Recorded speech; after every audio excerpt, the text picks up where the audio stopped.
దేవుని ప్రశస్తమైన ఘనమైన నామానికి మహిమ కలుగునుగాక. మీ అందరికీ నా శుభములు తెలియచేస్తూ ఉన్నాను.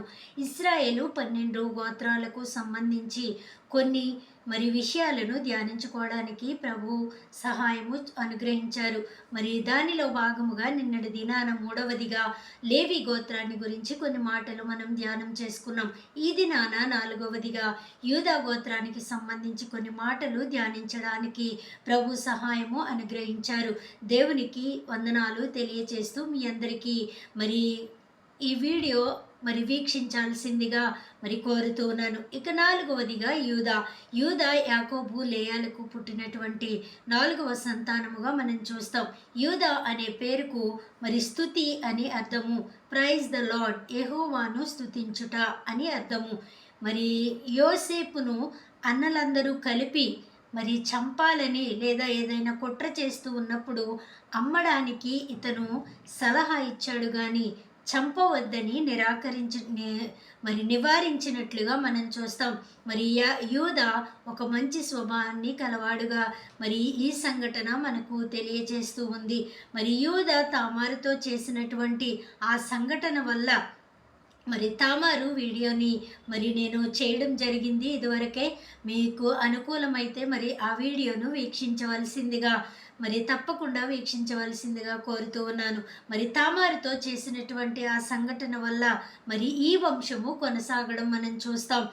యూదా గోత్రము చాలా ప్రాముఖ్యమైన గోత్రము. దావీదు మహారాజు ఈ గోత్రానికి చెందినటువంటి వాడే. ఇశ్రాయేలు రాజ్యానికి యూదా గోత్రము నుండి రాజులు చాలామంది వచ్చినట్లుగా మనం చూస్తాం. ఇది గొప్ప రాజుల వంశం అని మనం చెప్పవచ్చు. ఇక రెండవదిగా యేసుక్రీస్తు ప్రభుల వారు ఈ యూదా గోత్రము నుండి జన్మించినట్లుగా మనం బైబిల్ గ్రంథంలో చూస్తాం. యూదా గోత్రపు సింహము అని ప్రభువుల వారికి ఉన్నటువంటి పేరు. ఆ పేరు యూదా వంశానికి ఉన్నట్లుగా మనం చూస్తాం. యూదా వంశానికి ఎక్కువ భాగం వచ్చింది. యెరూషలేము ఇందులో ఒక భాగమే. దక్షిణ ఇజ్రాయెల్లో ఉంది. ధైర్యానికి, శక్తి బలము, యుద్ధము చేసేటువంటి బలము, ముఖ్యంగా దేవునిపై ఒక విశ్వాసము, ప్రేమ, నమ్మకము వీరికి ఉండేది అని చరిత్రలో మనం తెలుసుకుంటాం. వీరు యూదా గోత్రం ప్రాముఖ్యమైనటువంటి స్థానాన్ని కలిగి ఉండడం మనం చూస్తాం. ఈ యూదా గోత్రానికి సంబంధించిన వారు ఆశీర్వదించబడడం మనం చూస్తాం.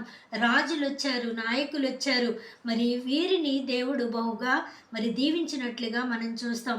ఇదంతటికీ కారణం ఏంటి అని మనం ఆలోచన చేస్తే యూదా గోత్రపు వారు దేవుణ్ణి ఎప్పుడూ కూడా విస్మరించేటువంటి వారు కాదు.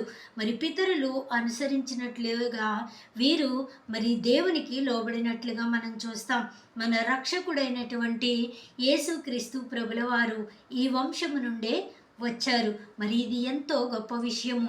యూదా గోత్రము ఆశీర్వదించబడిన గోత్రము.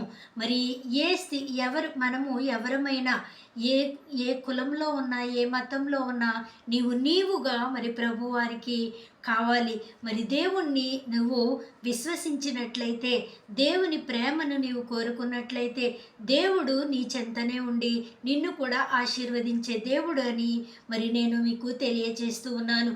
యూదా గోత్రాన్నే కాదు, ఇప్పుడు కూడా మన కుటుంబాలను లేదా మన ప్రాంతాలను దీవించి ఆశీర్వదించే దేవుడు మనల్ని కోరుతూ ఉన్నాడు.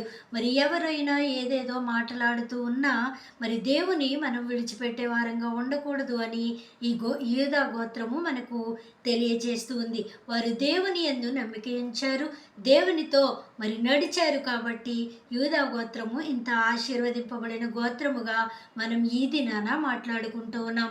అలాంటి మంచి జీవితం మనము కూడా కలిగి ఉండేలాగున పరిశుద్ధాత్మ దేవుడు సహాయము అనుగ్రహించునుగాక. కృప మనందరికీ తోడైండునుగాక. ఆమెన్.